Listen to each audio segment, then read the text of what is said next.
Good morning to all of you. दोस्तों, आज हम ये बताना चाहते हैं कि बहुत लंबे समय के बाद राज्य सरकार के द्वारा ये जो एडीओ का वैकेंसी आया है, इसमें टोटल जो है नोटिफिकेशन इसका जो है 935 है। इसका नोटिफिकेशन 22 तारीख को 22 अगस्त को कर दिया गया है। इसमें जो है महिलाओं के लिए 35% 37 आरक्षण का भी लागू किया गया है। साथ ही साथ 90% डोमिसाइल भी लागू है बिहार में। अब हम बताना चाहते हैं इसमें जो है किस कैटेगरी कितना सीटें हैं, कितना आरक्षित है। अनारक्षित के लिए जो है टोटल 374 है। इसमें महिला आरक्षित 131 सीट है। आर्थिक रूप से कमजोर वर्ग 93 है। 36 आरक्षण महिला के लिए 33 है। अनुसूचित जाति कुल सीटों की संख्या 150 है। महिला आरक्षित सीटों की संख्या 53 है। अनुसूचित जनजाति की कुल सीटों की संख्या 10 है। इसमें महिला आरक्षित 36 आरक्षण 4 है। अंत पिछड़ा वर्ग के लिए 168 है, जिसमें महिला 36 आरक्षण 59 है। पिछड़ा वर्ग के लिए 100 है, उसमें महिला के लिए 39 है। पिछड़ा वर्गों की महिलाएं के लिए 28 है। 36 आरक्षण महिलाओं के लिए 0 है। कुल जो है कुल सीटों की संख्या 935 है। उसमें से महिला 36 आरक्षण 319 है। इसमें जो है बताया गया कि समान प्रशासन विभाग के पत्रांक 25-26 दिनांक 18/2/2016 के आलोक में राज्य के वैसे स्वतंत्रता सेनानी जिन्हें केंद्र द्वारा पेंशन स्वीकृत है कि पोता पोती नाती नतनी के लिए आरक्षित 2% कुल पदों की संख्या का है, उसका हो गया 19। अब इसमें जो है जो दिव्यांग कोटिंग के है, इसके लिए है दृष्टिबाधित के लिए 10 सीट है। मुखबाधिर के लिए 19 सीट है। चलन दिव्यांग के लिए 9 सीट है। मनोविकार या बहुत दिव्यांग के लिए 9 सीट है। इसमें जो हम बताएंगे अब वेतनमान, ये जो है लेवल 5 का है। इसका मूल वेतन जो है 29,200 रुपये मिलेगा और इसके राज्य सरकार के द्वारा समय समय पर किए जाने वाले वेतन परीक्षण के आलोक में परिवर्तनीय भी है, यानी परिवर्तन होते रहेगा। इसका जो शैक्षणिक जो है किसी मान्यता प्राप्त विश्वविद्यालय से स्नातक या समकक्ष, यानी जो भी हो, बीए हो, बीकॉम हो, बीसीए बीएससी हो, इसका सभी लोग पात्र होंगे। ये सभी लोग इसमें अप्लाई करेंगे। इसका उम्र सीमा जो है, इसकी उम्र सीमा गणना जो है दिनांक 1/8/2025 को न्यूनतम आयु 21 वर्ष एवं अधिकतम अनारक्षित 37 वर्ष है। उसमें से अत्यंत पिछड़ा या पिछड़ा वर्ग, अत्यंत पिछड़ा पुरुष महिला, अनारक्षित महिला 40 वर्ष एवं अनुसूचित जनजाति के लिए 42 वर्ष। अच्छा, इसमें जो है जो सरकारी सेवक होंगे उनको जो है 5 वर्षों की छूट मिलेगा, परंतु उक्त आयु सीमा की छूट की अवधि प्रतियोगिता अवधि परीक्षा में शामिल होने की अनुमति तभी दी जा सकती है जब उनके द्वारा तब तक अधिकतम 5 अवसर को उपभोग नहीं किया गया हो। बिहार सरकार के सरकारी सेवक को आयु सीमा में छूट का दावा करने की स्थिति में सक्षम प्राधिकार द्वारा निर्गत प्रमाण पत्र जमा करना अनिवार्य होगा। अब जो है इसमें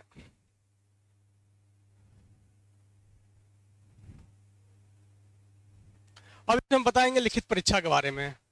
इसमें जो है 3 पेपर होगा। एक समान भाषा, समान अध्ययन और समान योग्यता।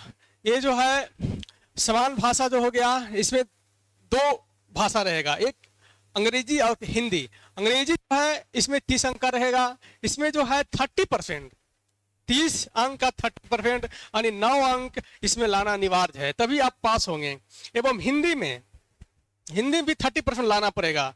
30% का यानी 70 का 30% यानी कितना हो गया 21 यानी 21 और 9 यानी आपको हर हाल में 30 अंक लाइएगा, तभी आप जो है आपका ये सब जो है इस सब में आप क्वालिफाई कीजिएगा। अगर इसमें अगर फेल कर जाते हैं सामान्य भाषा में, तो या तो अंग्रेजी में या हिंदी में, अगर इसमें 9 और इसमें 21 नहीं ला पाते हैं तो आप जो है इसमें पास होकर भी फेल हो जाएंगे। ये दोनों पेपर जो है, लेकिन ये जो पेपर जो है समान भाषा, ये आपका जब मेरिट लिस्ट बनेगा इसमें नहीं जुटेगा। समान अध्ययन जैसे हो गया करंट अफेयर, हिस्ट्री, ज्योग्राफी, ये सब का जो हो गया 100 अंक का हो गया है। इसमें जो आपका है फुल मार्क्स 100 अंक मिलेगा। उसके बाद जनरल एप्टीट्यूड, इसमें जो हो गया आपको 100 अंक का हो गया। इसमें कहने का मतलब हो गया कि मैथ और रीजनिंग, हो सकता है कि मैथ और रीजनिंग का रेशियो 50-50 रहे, या हो सकता है कि मैथ 60 या रीजनिंग 40 भी हो सकता है। ये 3 पेपर एक ही दिन कंडक्ट किया जाएगा। अब रह गया नेगेटिव मार्किंग। नेगेटिव मार्किंग विषय में स्पष्ट बता दिया कि प्रत्येक प्रश्न का 1 अंक निर्धारित है तथा प्रत्येक गलत उत्तर के लिए 1/3 यानी नेगेटिव मार्किंग यानी 1/3 नेगेटिव मार्किंग का भी प्रावधान किया गया है। एक चीज और इसमें बताया गया है कि समान भाषा अंग्रेजी और हिंदी के पत्र मात्र क्वालिफाई होंगे, जिसमें से प्रत्येक में न्यूनतम 30 प्रतिशत प्राप्त करना अनिवार्य होगा। ये हम पहले बता चुके हैं। अच्छा, ये भी बता रहा है कि समान अंग्रेजी और हिंदी के पत्र में न्यूनतम प्राप्तांक नहीं प्राप्त होने पर अभ्यर्थी की विचार नहीं किया जाए, पहले बता चुके हैं।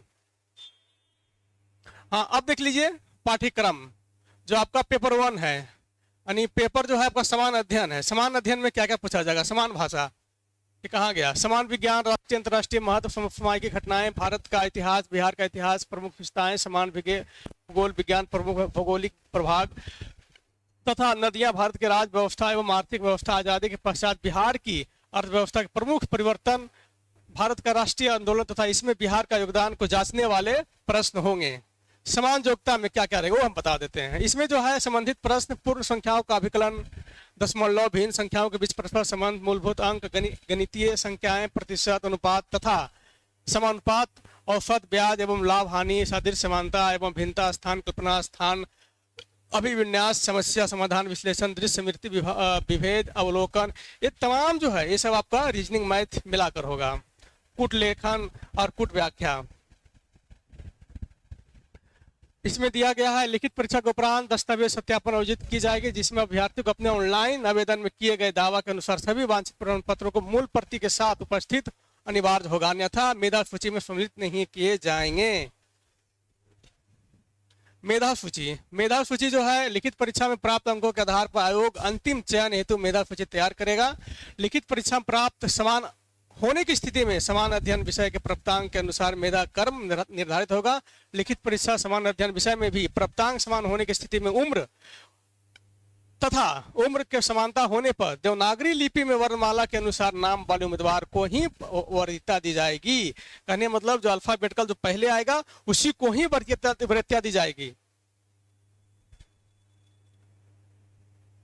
और इसमें बताया गया सबसे बड़ी चीज जो हम लोग पहले अफवाहों में चल रहे थे कि पता नहीं इसमें लिखित परीक्षा लेगा, लेकिन यहाँ स्पष्ट कर दिया गया कि इस विज्ञापन के अंतर्गत में लिखित परीक्षा हेतु पुनर्मूल्यांकन का प्रावधान नहीं, यानी रिटेन नहीं होगा। जो भी होगा ऑब्जेक्टिव होगा। अच्छा, इसमें और बताया गया आरक्षण के बारे में। आरक्षण जो दिया गया है, आरक्षण का लाभ उन्हीं उम्मीदवारों को मिलेगा जिनका स्थायी निवास बिहार राज्य में है, अर्थात जो बिहार के मूल निवासी है, बिहार राज्य के बाहर के अभ्यर्थी को आरक्षण का लाभ दे नहीं होगा। यानी बिहार के जो बाहर का अभ्यर्थी उनको आरक्षण नहीं मिलेगा। आवेदन में दिया गया पता ही आरक्षण प्रयोजन के लिए स्थायी निवास अनुमान होगा। उक्त आरक्षण के लिए उम्मीदवारों को स्थायी आवासीय प्रमाण पत्र यानी रेसिडेंशियल सर्टिफिकेट प्रस्तुत करना पड़ेगा। अनुसूचित जनजाति, जाति एवं जनजाति के लिए उम्मीदवारों के लिए प्रमाण पत्र जमा करना अनिवार्य होगा, जैसे जाति प्रमाण पत्र, स्थायी निवास मूल प्रमाण पत्र। पिछड़ा वर्ग एवं अत्यंत पिछड़ा वर्ग उम्मीदवारों के लिए क्रीमी लेयर यानी आरओ लेवल का जो है इसमें जमा करना पड़ेगा।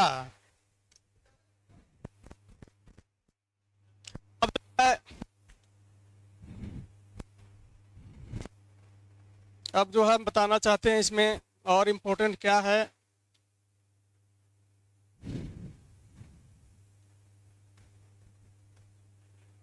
हाँ इसमें जो है दिया गया है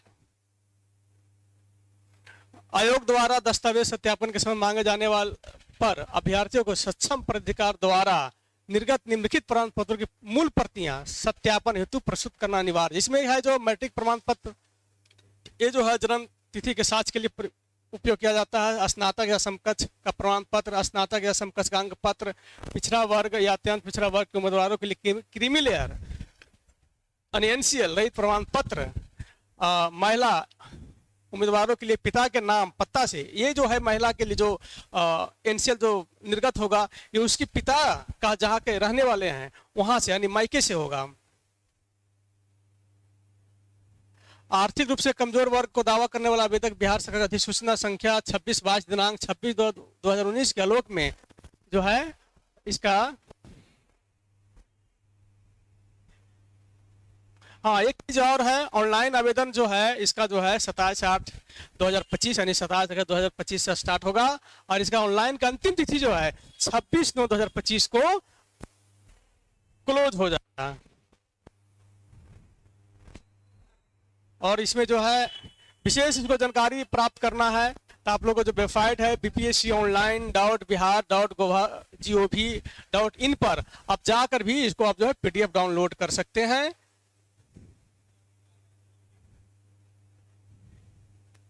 अब इसमें जो है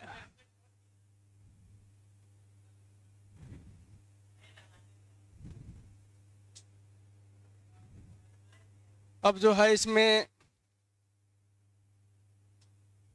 ठीक है दोस्तों, आज जो है एडीओ का जो है यहीं पे पूरे जो है इसका जानकारी हमने विस्तार से बता दिया है। जय हिंद, जय भारत।